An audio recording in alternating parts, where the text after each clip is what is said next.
तो कलश के ब्रह्मा जी हमारे एगो अखिया फोड़ दी अखिया ओकर फुटल एगो तले गांव भके दोनों चौक अखिया है मतलब की खुश भइले तो वरदान देव कॉलेज ते मंगबे तो तोरा के एगो देबा अगल बगल के द्वार पर दुष्ट में संत में कोनो ढेर अंतर ना मीठा बबुआ रोका हो दुष्ट में संत में कोनो ढेर अंतर ना बहुत तरीका से का अंतर है दुष्ट के स्वभाव का है आ संत के स्वभाव का है मुखिया जी संत के स्वभाव हो दूसरा के सुख पहुंचावे खातिर अगर अपना ऊपर कष्ट भी सहे के पड़े तो ई संत सही जाए और दुष्ट के स्वभाव दूसरा के दुख पहुंचावे खातिर अपना ऊपर कष्ट सहे के पड़ी तो सही कष्ट दोनों सहता बाकी एगो दूसरा के सुख पहुंचावे में सहता आ एगो दूसरा के दुख पहुंचावे में सहता यही तरह एगो दोस्त विचार के व्यक्ति रहे जान जे कि भगवान के तपस्या कैलस ब्रह्मा जी प्रसन्न भइले कहले के वरदान मांग तो कहलस मांगब तो उनके दे ब्रह्मा जी कहले कि तो दुष्ट विचार के हो ई तो मांगी तो बड़े मांगी तो कहले कि ठीक बा जौन मांगबे तो तोरा के दे बाकी देख तोरा के देब उससे डबल तोरा को तियवन के दे तोरा गांव भर के लोग के तोरा ले दो बरी दे और तो कलश के रे है हम तपस्या कनी फायदा का भइल के हमारा से डबल हमारा गोतियवन के हमारा गांव के लोग के दे दी है ब्रह्मा जी अगर हम अपना के 1 लाख रुपया मांगते नहीं तो गांव भर के लोग के 2-2 लाख हो जाए अपना के अगर 1 की मकान मांगते नहीं तो गांव भर के 2-2 की मकान हो जाए तो हमार तपस्या कैले से फायदा का तो सोचलस की मांगी का तो कलश के ब्रह्मा जी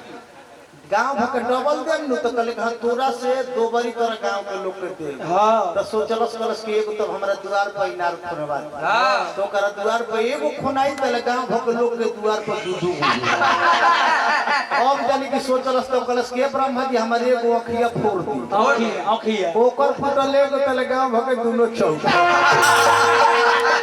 अखिया है मतलब कि दूसरा के दुख में डाले खातिर अपने एगो आंख फोड़वा ले सुहे दुष्ट के स्वभाव और कोनो ढेर अंतर ना वो बर्बाद चलिए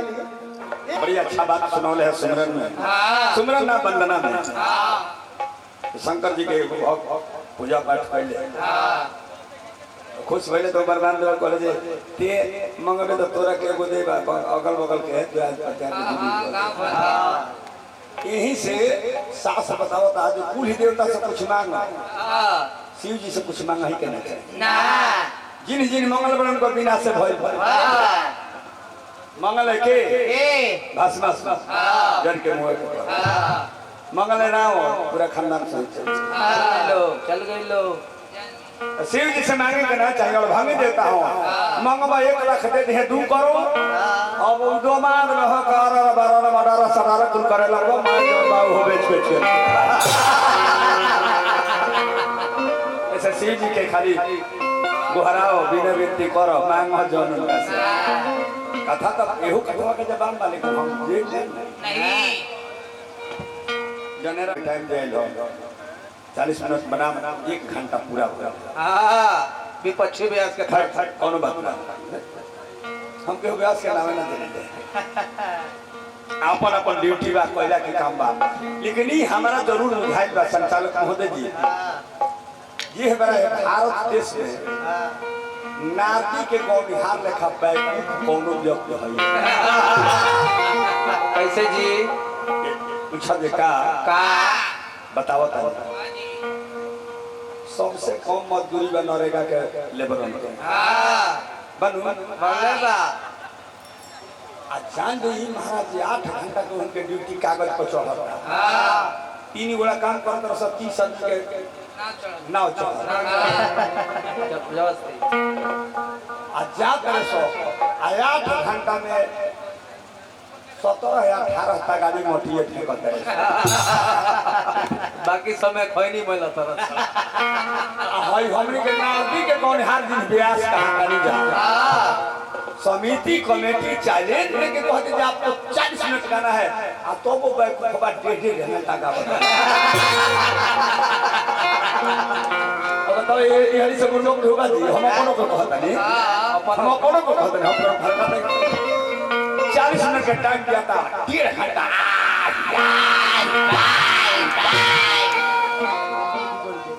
एगो शब्द के यहाँ के प्रयोग कहनी है कि जितना नारदी के गौनिहार बारे सब बेवकूफ हमें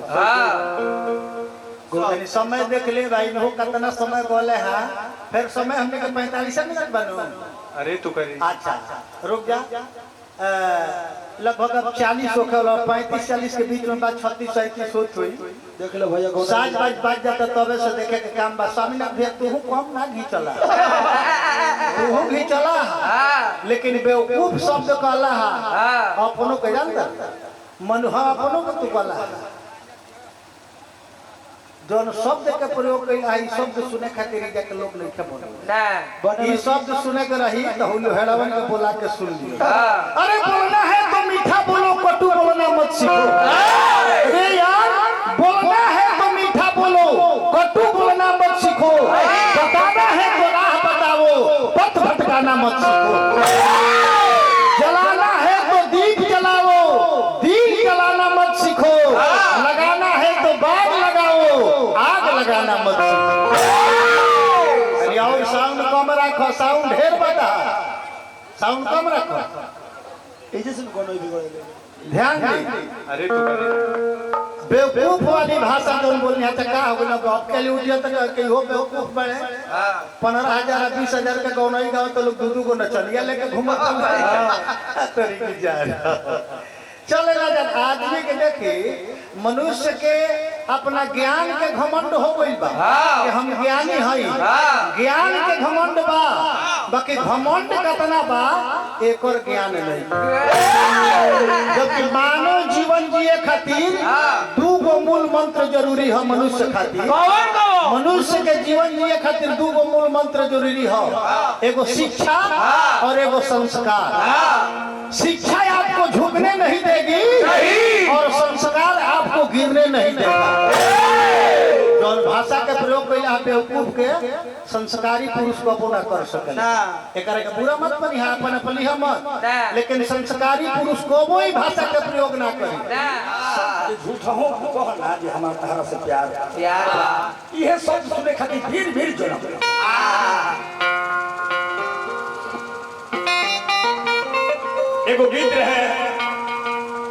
हाँ तो फिल्मी गीत लेकिन एकरा में भूत भविष्य वर्तमान तीनों का होगा प्रेजेंट पास्ट फ्यूचर जी 100 साल पहले हमें तुमसे प्यार था हमें तुमसे प्यार था आज भी है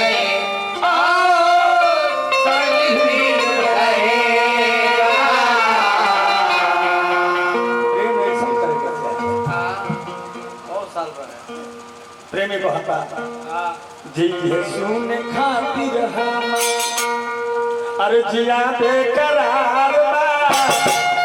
अजिया बेकरार बा झूठ हो के पहिलन हमरा तोहरे से प्यार बा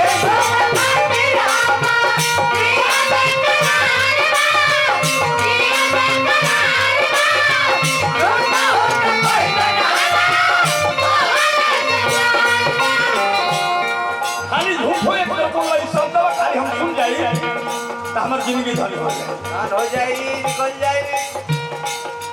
तू हंस के ना बोलबू जने हम हो मर जाई तू हंस के ना बोलबू जने हम हो मर जाई तू हंस के बोल देबू मरियो के कर जाई तू हंस के बोल देबू मरियो के कर जाई एही खातिर जन्म यही खातिर जन्म हमार हो तो बार बार हो तो बार बार फिर भी जन्म लेता नहीं खाली इतने ये झूठा हूँ के कहीं देना हमारा तोहरे से प्यार बा यही खातिर जन्म हमार हो तो बार बार हो तो मेरे मायना झूठा हूँ के कोई ना बहुत सुंदर गायक हमारा विनोद बाबा डीलर साहब वाले और एक छपरा अच्छा गायक मानस के भी सुंदर काल के हार्दिक हार्दिक शुभकामनाएं। और प्रेमी कहता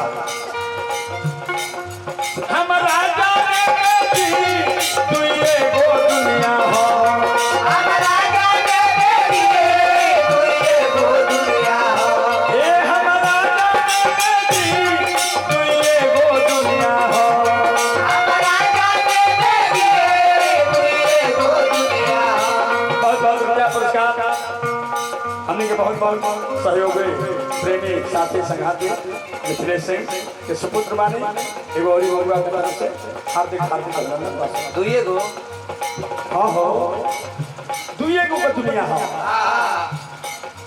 परमात्मा जो प्रेम होला में दुइए गो का दुनिया है एगो तू एगो हम तीसरा ना हमारा दुइए गो दुनिया है हम राजा तेरे तू ये गो दुनिया हो तहरा खातिर होई ओ पपो दुनिया हो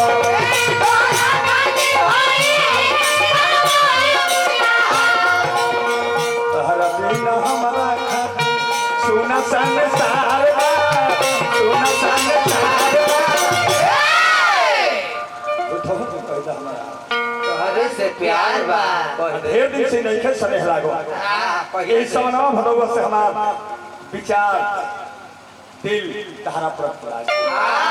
जल चढ़ाओ सावने भादो से दिल हमर दिल भुलाई बा सावने भादों से हमारा दिल भुलाइल बा तोहरा दिल के कोना में कतही दलकाई बा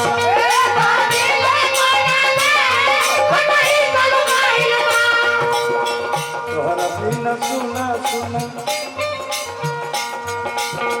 तोहरा बिना हमारा खातिर सब कुछ बेकार बा सब कुछ बेकार बा आ झूठो हूँ के कही ना हमारा तोहरे से प्यार बा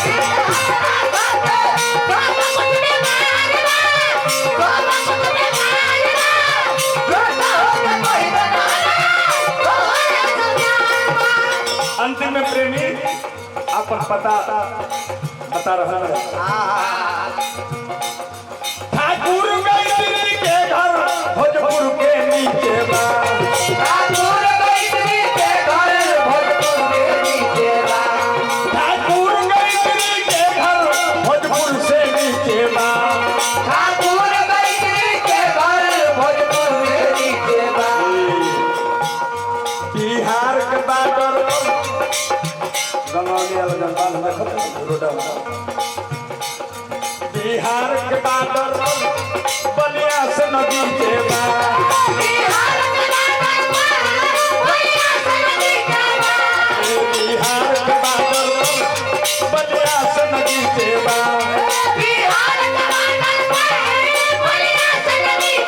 बलिया के आ बिहार के दूरी जनता कितना बा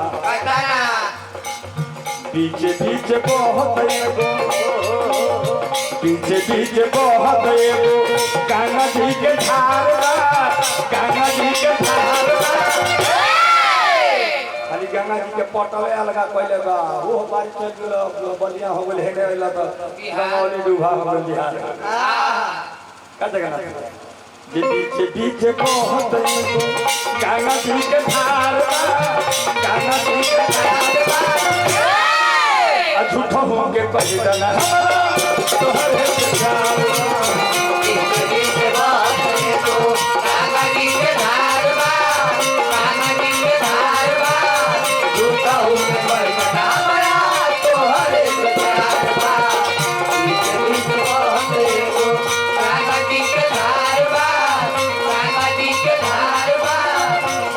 हमारा